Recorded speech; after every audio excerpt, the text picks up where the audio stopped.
Alright, this is the review of Markiplier's birth chart. Yeah, welcome back to Clout Gaze Astrology.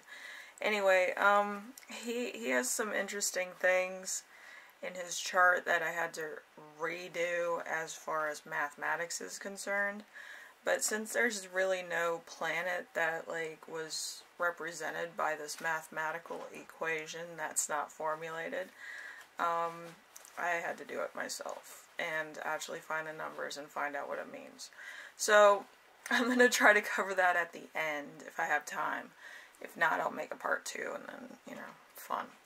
Anyway, so for your visualization, we have the 6 of Pentacles, which is generosity. We have the 2 of Cups, which is love. We have the 7 of Wands, which is competition or contemplation, depending on what day it is. We have the 8 of Wands, which is restriction. We have the 5 of Pentacles, which is lack. And we have the 10 of Wands, which is burdens. So with all of these combined, there's it makes up morals and other stuff. But anyway, for your viewing pleasure, it gives you some type of degree if you wanted to go into a tarot deck and actually look at these cards and find out the meanings. So I'm going to leave them there. And as you can see, there's 6, 8, 10, 2, 5, 7. So there's a mathematical equation that's not exactly getting down to, the numbers I need for his 7th house. So, anyway. His sun is in Cancer, the 10th house of legacy. That's who you think you are, by the way. Some people had questions. The moon is in Taurus. It's the 8th house of, intimacy, stuff like that. It's how you feel all the time. So, probably a little bit too much information at times, but that's fine. So, Mercury in Gemini is an 8th house of beliefs, how you think and how you speak. Venus is in Cancer the Crab, which is 10th house of legacy, so there's another 10th house here, which I'm not going to get to today, which is, just insanity. But, yeah, it's how you love and how you value people. Mars is in Leo, which we'll get to that in a minute. It has everything to do with the 7th house and why it's not included in this reading. So, Leo in 11th house is of self, so how you take action and how you show passion. You have Jupiter in Gemini, which is the 9th house of beliefs also. So it's your luck, it's where you expand, stuff like that. So Saturn is in Capricorn in the 4th house, which is of roots. So it's your self-discipline, responsibility, a sense of worth and calling also.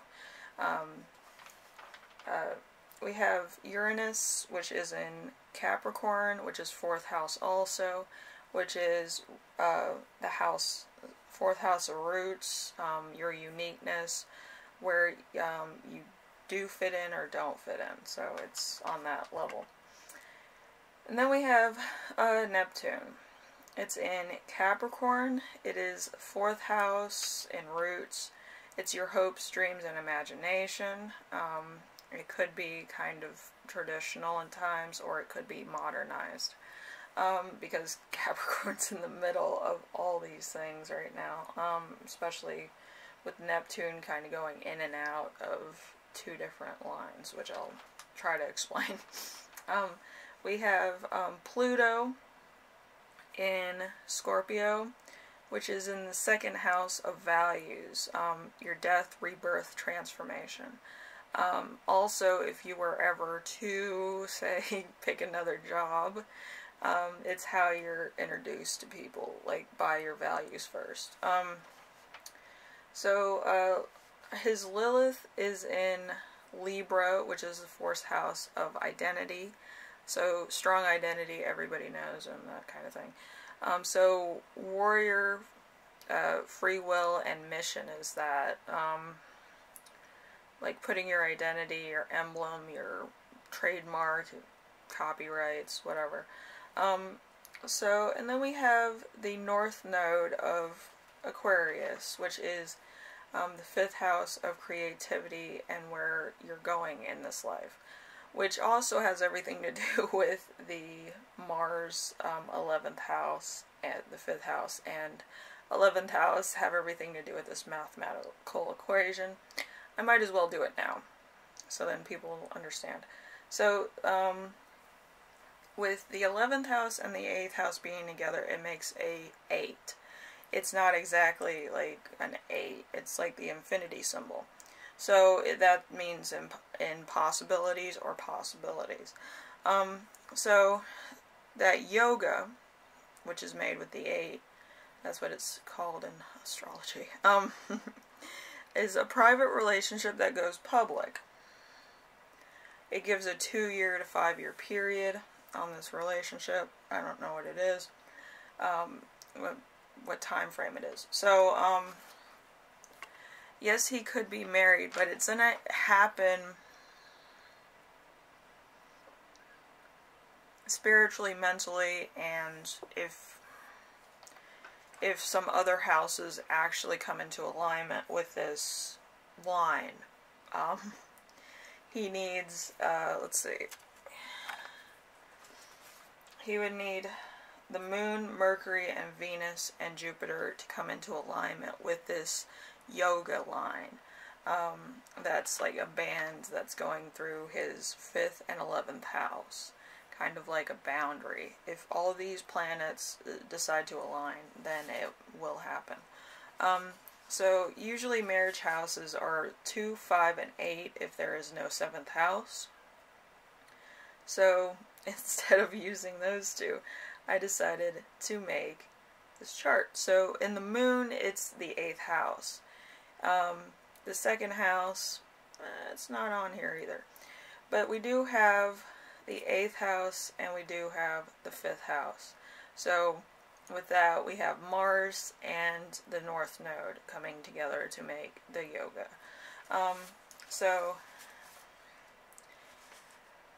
Let's see, the 5th house is emotions and inner thoughts, mental makeup, and experiences. So if they're good experiences, it could happen.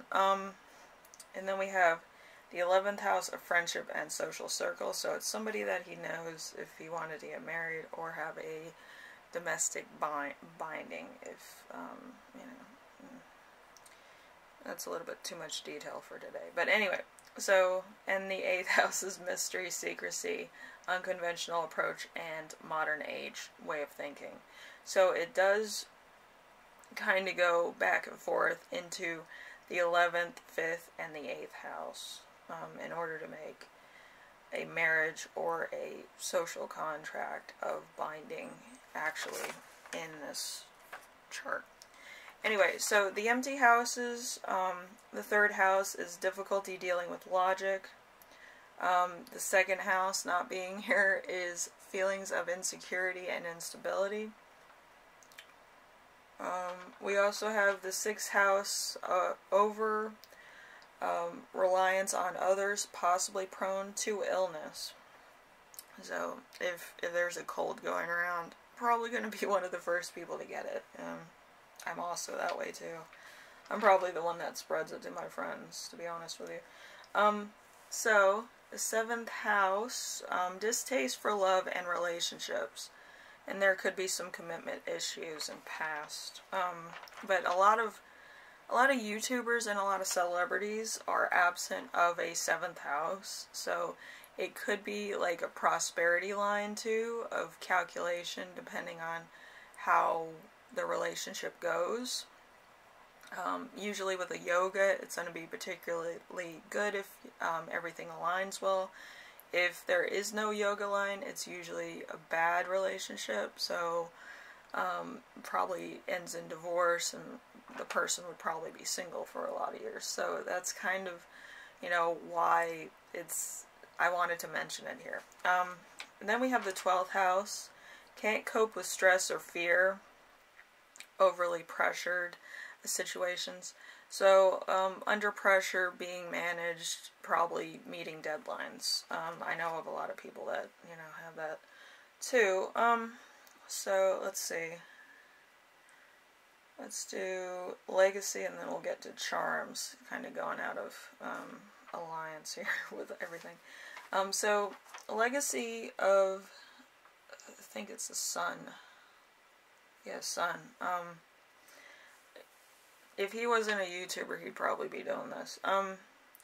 Electrician, electrical engineer, computers, electrical industry, sound engineers, software developers, technicians, musicians, electric music, experts, weapon experts, linguistics, photographers, special effects staff, manual laborers, computer gamer designers, Wi-Fi experts, visual,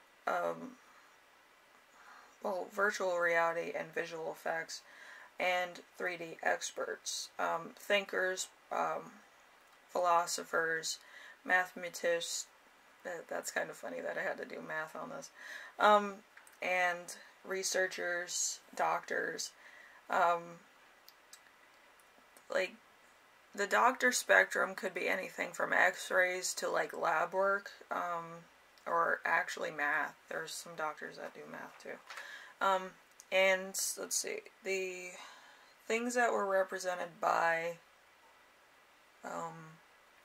the alliances that I saw in his chart was, the back legs of a deathbed, a head, a horse head, flowers, the chariot, the deer's hand, so a pause in there somewhere, flowers, a hand fan, a flute, and Snow White's case. If you've ever seen Snow White, at the end she's put into a case. But yeah, I find it really kind of funny that I would do his chart and then have a lot of similarities to some of his, like, social media pics and, you know, mathematics and stuff like that. But yeah, it's a very interesting chart Markiplier has, and that's why I kind of included it as number 4. Some of the other YouTubers that I will be talking about have kind of shifted things that either lapse each other or cause a transition, or conjurer. A conjurer is when it's like all the planets are aligned in one house. But yeah, as far as Markiplier is concerned, it looked like each one of the planets were aligned in a particular constellational fashion. So it was a lot of fun to do. Anyway, I hope this helped everybody out, especially some of his fans that wanted me to do a chart on him and kind of give him that kind of information. But yes, if I do get 1 million views on this video, I will be putting his chart down below in the description. But, you know, if not, then, you know, it's neither here nor there. But, yeah, he has a very interesting chart, a lot of interesting jobs, that he could do if he wasn't a YouTuber. But I feel like being a YouTuber, he actually connects with his crowd better, and he's able to get out of, like, you know, other misconceptions about him, about his own self. But, yeah, I do feel like having YouTube as an outlet helps a lot of people talk to people and socialize with other people. Maybe not face to face, but gives them a, you know, platform to do so, do charities, raise awareness, things like that. And I think Markiplier is one of the biggest ones that do that, because everybody, you know, recognizes him because of you know, his kind of identical, like, thing that celebrities have. He has, you know, kind of that flair for telling you the truth, telling you how he feels, kind of getting on a personal level, and being relatable. So, you know. Anyway, I will see you in the next reading, alright? Bye now.